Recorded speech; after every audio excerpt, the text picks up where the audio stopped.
So kung ang atin po sinasabi na meron na po tayong dapat Child Protection Committee sa lahat ng DepEd schools, meron na po tayong kaukulang pong information dissemination na pinalakas, no?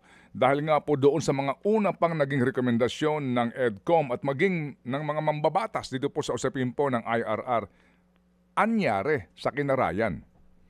Bakit po? Dito ho ba nagkaroon, ma'am, hindi ho sa tayo naninisi ha, kasi magandang case study ito di ba, Asek?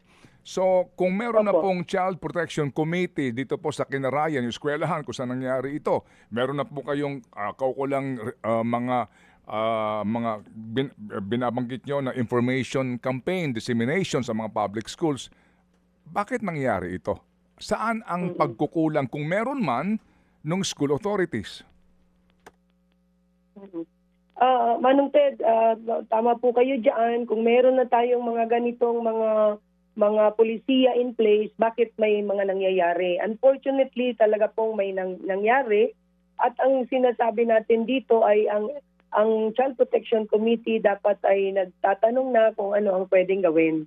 Lalo na doon sa kung merong kapabayaan ang guro at ang school head tungkol dito. At sinabi po sa akin ng regional director na tinitingnan na po nila ang ganoong tawag dito, hakbang. Para doon sa guro, kasi hindi dapat umalis ang guro, lalo na pag class time po yan. At ngayon po, ang ginawa po nila sa bawat eskwelahan ay a strong reminder again to ensure that kahit po lunch break yan, dapat may nakatingin po dyan. Opo. Bagamat naunawaan natin na si teacher, hindi naman lahat ng oras, di ba? Naunawaan natin yan.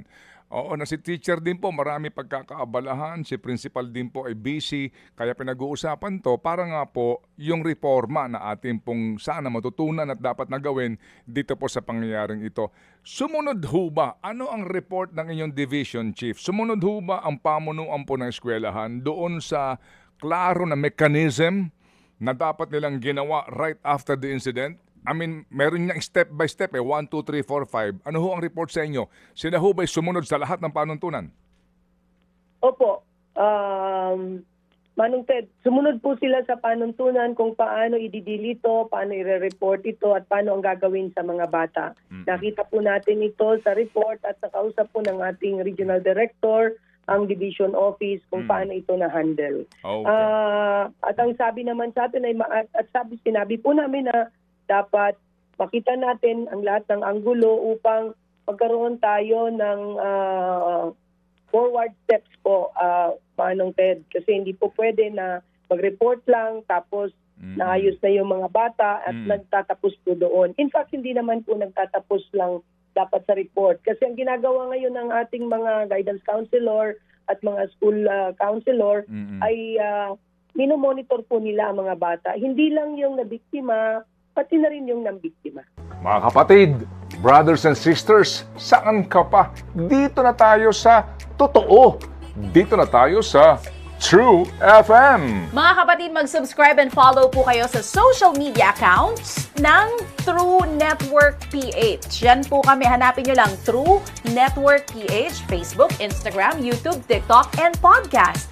Mapa Apple or Spotify man yan, mahahanap nyo kami. Lahat ng mga napapanood at napapakinggan nyo po sa programa, nasa social media accounts namin yan. So, paano mga kapatid? See you sa social media! Dito tayo sa totoo, tunay at tapat.